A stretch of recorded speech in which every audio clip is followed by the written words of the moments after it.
দৰ্শকসকল, আজিৰ দিনটোৰ প্ৰথমটো গুৰুত্বপূৰ্ণ খবৰ হৈছে যোৱাকালি অনুষ্ঠিত টি-20 বিশ্বকাপৰ ফাইনেল খিতাপ অৰ্জন কৰিবলৈ সক্ষম হ'ল টীম ইণ্ডিয়া।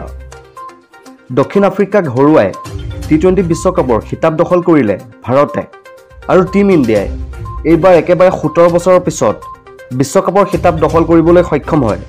ৰোমাঞ্চকৰ মেটছত মাত্ৰ 7 ৰানৰ ব্যৱধানত জয়ী হয় টীম ইণ্ডিয়া। ৰোহিত শৰ্মা নেতৃত্বত 13 বছৰীয়া ICC ট্ৰফিৰ অপেক্ষাৰ অন্ত পৰিল ভাৰতৰ। পোনপ্ৰথমে টছত জয়ী হৈ ভাৰতে গ্ৰহণ কৰিছিল বেটিঙৰ সিদ্ধান্ত। ভাৰতে দক্ষিণ আফ্ৰিকাৰ সন্মুখত বান্ধি দিলে 177 ৰানৰ লক্ষ্য আৰু বিশ্বকাপৰ ফাইনেলত দুৰ্দান্ত অৰ্ধশতক অৰ্জন কৰে কিং কোহলীয়ে। প্ৰথমে বেটিং কৰি প্ৰথম অভাৰতে বিস্ফোৰক আৰম্ভণি দিয়ে বিৰাট কোহলীয়ে, কিন্তু দ্বিতীয় অভাৰতে ভাৰতে হেৰুৱাবলগীয়া হয় ভাৰতীয় দলৰ অধিনায়ক ৰোহিত শৰ্মাক। দৰ্শকসকল, দ্বিতীয় ইনিংছৰ প্ৰথম 15 অভাৰত দক্ষিণ আফ্ৰিকাই দুৰ্দান্ত প্ৰদৰ্শন দেখুৱাইছিল যদিও হাৰ্দিক পাণ্ডিয়া, জাসপ্ৰীত বুমৰাহ আৰু অৰ্শদীপ সিঙৰ দুৰ্দান্ত বলিঙত চন্দ পতন ঘটিল দক্ষিণ আফ্ৰিকাৰ আৰু তাৰ পাছতে পুনৰ বিশ্বকাপৰ খিতাপ অৰ্জন কৰিবলৈ সক্ষম হ'ল টীম ইণ্ডিয়াই। দৰ্শকসকল, আগবাঢ়িছোঁ পৰৱৰ্তী খবৰটোলৈ। আগন্তুক 45 দিনৰ ভিতৰত সম্পূৰ্ণ কৰিব লাগিব GMCৰ অন্তৰ্গত নলা নৰ্দমাৰ নিৰ্মাণৰ কাম। দৰ্শকসকল, গুৱাহাটী মহানগৰীত বিধ্বস্ত পথে জ্বলা-কলা খুৱাইছে মহানগৰবাসীক। সেই পথসমূহ 45 দিনৰ ভিতৰত সম্পূৰ্ণ মেৰামতি কৰাৰ বাবে অভিযন্তাসকলক সময়সীমা বান্ধি দিছে জিলা প্ৰশাসনে। বাটপথৰ লগতে এই 45 দিনত সম্পূৰ্ণ কৰিব লাগিব নলা নৰ্দমা নিৰ্মাণৰ কাম। GMCৰ সাধাৰণ সভাত জাৰি কৰা হৈছে এই কঠোৰ নিৰ্দেশনা। বৰ্তমানে গুৱাহাটীত অসম্পূৰ্ণ অৱস্থাত আছে 300টা বাটপথ।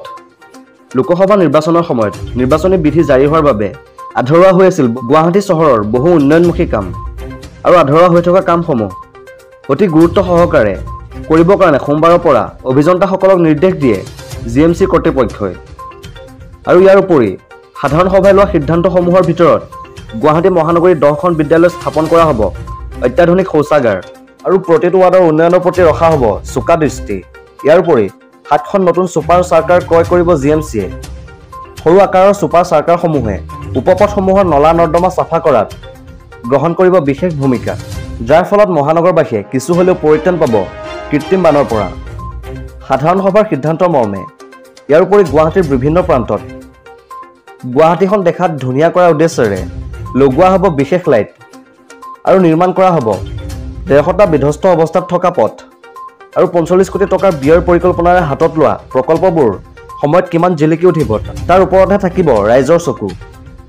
অনুষ্ঠিত হোৱা GMCৰ সাধাৰণ সভাত লোৱা সিদ্ধান্তবোৰে কিমান ফল ধৰে সেয়া হ'ব সময়ত লক্ষণীয়। দৰ্শকসকল, আগবাঢ়িছোঁ পৰৱৰ্তী খবৰটোলৈ। মূৰৰ পৰা গেলিছে দেশৰ শিক্ষা ব্যৱস্থা। এইবাৰ নীটৰ পাছতে গুৱাহাটী বিশ্ববিদ্যালয়ৰ মাৰ্কশ্বিট কেলেংকাৰীয়ে জোকাৰিছে সমগ্ৰ ৰাজ্য। লুইটৰ পাৰ জিলিকোৱাৰ লক্ষ্যৰে প্ৰতিষ্ঠা কৰা গুৱাহাটী বিশ্ববিদ্যালয়ৰ মাৰ্কশ্বিট কেলেংকাৰীত নাম সাঙুৰ খাইছে RSS নেতাৰ। বৰপেটা আৰক্ষীৰ তদন্তই মুখা খুলি দিয়াৰ সম্ভাৱনা আছে গুৱাহাটী বিশ্ববিদ্যালয়ৰ লগতে একাংশ মহাবিদ্যালয়ৰ একাংশ কৰ্মচাৰীৰ। লাইব্ৰেৰিয়ান তথা কম্পিউটাৰ সহায়কৰ দৰে পদবীত থকা একাংশ কৰ্মচাৰীক ধন দি ছাত্ৰ-ছাত্ৰীয়ে নম্বৰ কিনা তথ্য পোহৰলৈ আহিছে আৰক্ষীৰ তদন্তত।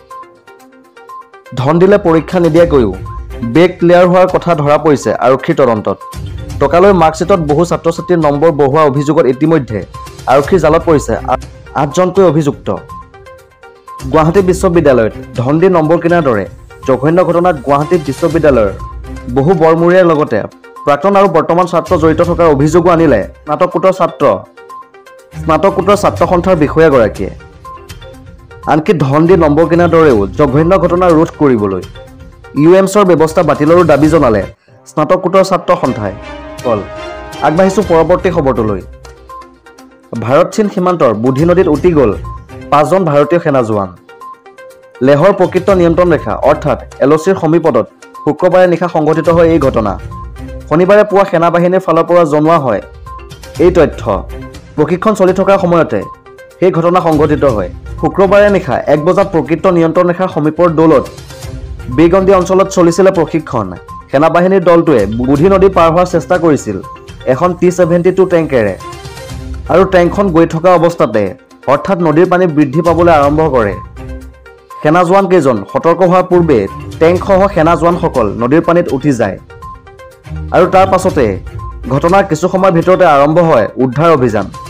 আৰু এই উদ্ধাৰ অভিযানত প্ৰথমে এজন সেনা জোৱানৰ মৃতদেহ উদ্ধাৰ কৰা হয় বুলি জনোৱা হৈছিল আৰু তাৰ পাছত বাকী 4জনৰ সন্ধান চলি আছিল। কিন্তু অৱশেষত উদ্ধাৰ অভিযান চলাই অন্ত পেলোৱাত বাকী 4জনৰ মৃত্যু হৈছে বুলি ঘোষণা কৰে সেনা বাহিনীয়ে।